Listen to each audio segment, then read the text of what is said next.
Emily Hawgood, welcome to the Single Track Podcast. Thank you so much for having me. This is a question I've been thinking about, honestly, for about a year now. Last year, you took 3 cracks at a golden ticket. You finally nailed it on the last one, I think at the Canyons 100K. Can you talk about that experience and maybe specifically how you kept it together, energy-wise, performance-wise, psychologically to get it done? Like, because that's just a grueling schedule against some of the best in our sport.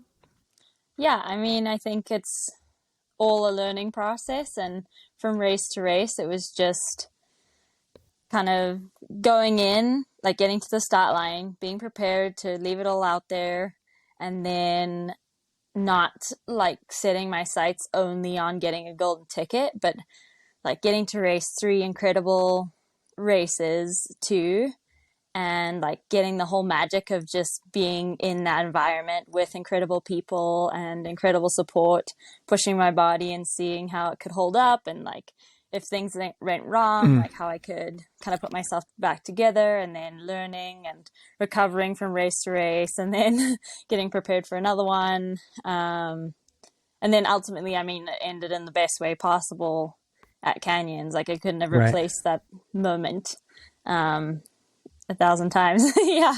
It just became like a whole new adventure. I don't know.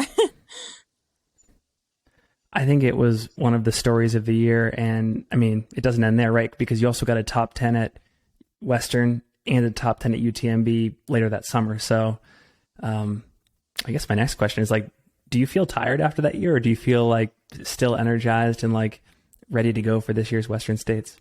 Yeah, not tired. I loved every minute. I just loved the whole opportunity, the whole experience, and every race was a new race, and I got to learn so much. I just joined Adidas Terrex, and so I got to like experience being on the team for the first year, and that in itself was exciting. Another year of being involved in trail running and growing as an athlete. I never got exhausted. And even when it was like time to like take a break at the end, I was like, okay, take a break. So next year you can get going. Yeah, I was excited. That's amazing. Well, before we get into more Western States type stuff, I'd love to learn a bit about your background, specifically the fact that you're from Zimbabwe. Can you talk about that for a moment? Yeah. Born, raised in Zimbabwe on a farm.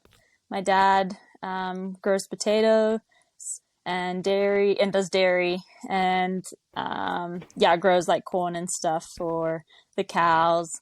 It's a very different world. I went to boarding school growing up, and then just like took the opportunity to come over to the States for college. And yeah. And did you grow up there in like a running culture? Like, were you running from a young age? Talk about that. Yeah. So growing up, my mom ran a bit around the farm. So I'd run with her in the evenings, or just like play with the dogs while she was running. And then went to boarding school, and as boarding school kids, you play every sport on the block, and running's very much like one of those. And so ran from 5 years old. Yeah. Super cool. And so now, I think you went to school over in the States and here in the States. And what caught my eye is that you're doing graduate work in high altitude exercise physiology, which is absolutely fascinating. Is there any part of your research and work that you've incorporated into training for a lot of these races? Yeah, I think that was probably, now that I think about it, a key part of last year too, and like keeping the energy alive, because I was in grad school, my final year, writing my thesis and stuff, but everything I was learning in class or doing research on to write in my thesis I was applying each day to training and racing and stuff like that. And then now coaching, I get to apply it to my athletes and see how they adapt and how they perform at altitude. So it made it all exciting, like it was all kind of involved and connected. From like a performance standpoint, is it true that like you want to live high and train low? Is that like an ideal scenario? Like if you lived, for example, at like 8,000 feet and were able to get down to like 3,000 or 4,000 feet to do workouts and runs, does that hold true still? I think, yeah, for the fast stuff, like your speed work, you want to go down. But when you do your long runs, I Okay. would want to stay high just so that you have like if you're racing at a high altitude too, then you want to have the experience of training at the level you're racing at. Does that make Gotcha. So sense? that, yeah, yeah, Okay. yeah. No, no, of course it doesn't. And I'm just thinking about like the people in Flagstaff, Yeah. for example, who they might go down to Sedona to do like speed work, but they might stay in Flag and get into the high country to do a lot of that weekend long run work. That's cool. That makes a ton of Yeah, sense. yeah. Yeah. That's specific. That's awesome. That's awesome. Cool. And so now you parlayed that degree into like, do you coach full time Yeah. now? Yep. Coach, and then just get to be an athlete, which is super amazing. That's super cool. I like that. You can celebrate your love of running in multiple different like areas of life and venues. Like it's not just you out there competing as an athlete, but you can give back and make it your profession. It's super cool. Well, let's talk again about Western States here. At this point now, you're a veteran in the sense that this is your second go around. You were successful last year. It looks like you've spent a lot of the last month training on the course. Are you doing anything differently this year? Like, are there any lessons you picked up from last year's race that you're adding tweaks to and training this time around? Yeah, I mean, I think my whole season has been different without having to do those 300Ks. So everything's kind of changed. I've lucked out that I've been able to live on the course since January. So had some quality time out there for sure, learning the trail and really like experiencing the magic, but also getting to meet the locals and more of the community. And it's amazing how much they know about you. Like even when you haven't been around, as soon as you like stepped on the Western States Trail, they like know your name, and it's so exciting, and it's just special to like share it. And yeah, like I was running on the Western States Trail like 2 months ago and ran into a lady. She was on a horse and she like messaged me on Instagram later, and she's like, I thought it was you. And it's like, I had no idea, but it's super exciting. So like the whole community, the whole history and stuff just makes it so magical. That like incorporating that magic into like the training and stuff like that has been really special. And then being able to like work on weaknesses or things I struggled with last year. Obviously, like knowing the course, you just get a better handle on like how to prepare and how to maybe prepare your mindset for race day. Just fully knowing, like everyone tells you like, oh, you need legs when you get to Forest Hill. But you don't know that until you race it and say like, oh, I know what leg I need. It's so true.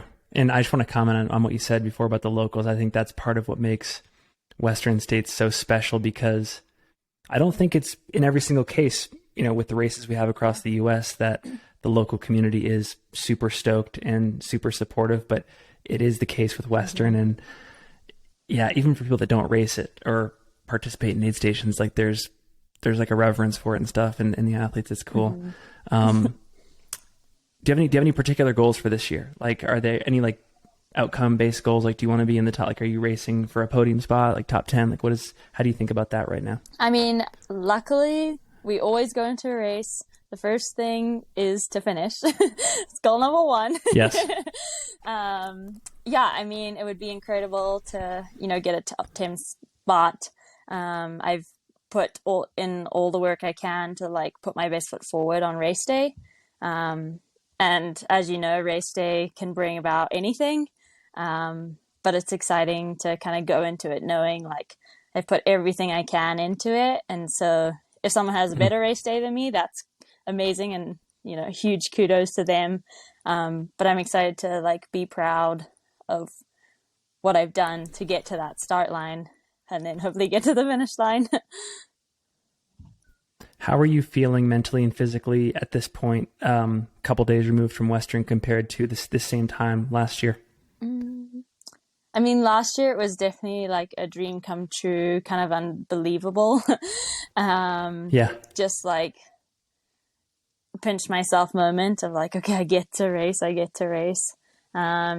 And this year, like, definitely relaxed, but like filled with that magic of like, I know what I'm getting myself into, and I'm excited to like test limits and go for it and like have an epic day and share it with that community that I've been talking about. Do you have a race day mantra? You did ask me this. Or what do you bring it back to when like the going gets tough late in the race?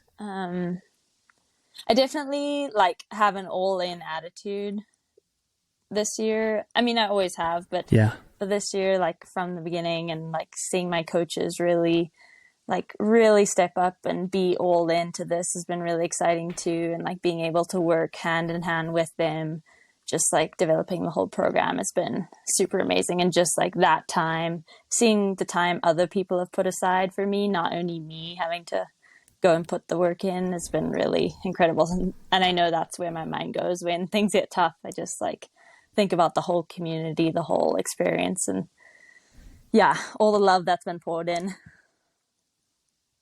Awesome. Well, the last question I have for you, and this is for all the sneaker heads, the gear heads out there. What shoes are you wearing on race day? What does your kit look like? I am wearing the Speed Ultras, the Adidas Terrex Speed Ultra. My kit is black shorts and then a super cool stripy shirt that our new kit this year is pretty cool. It'll be exciting to wear it out there.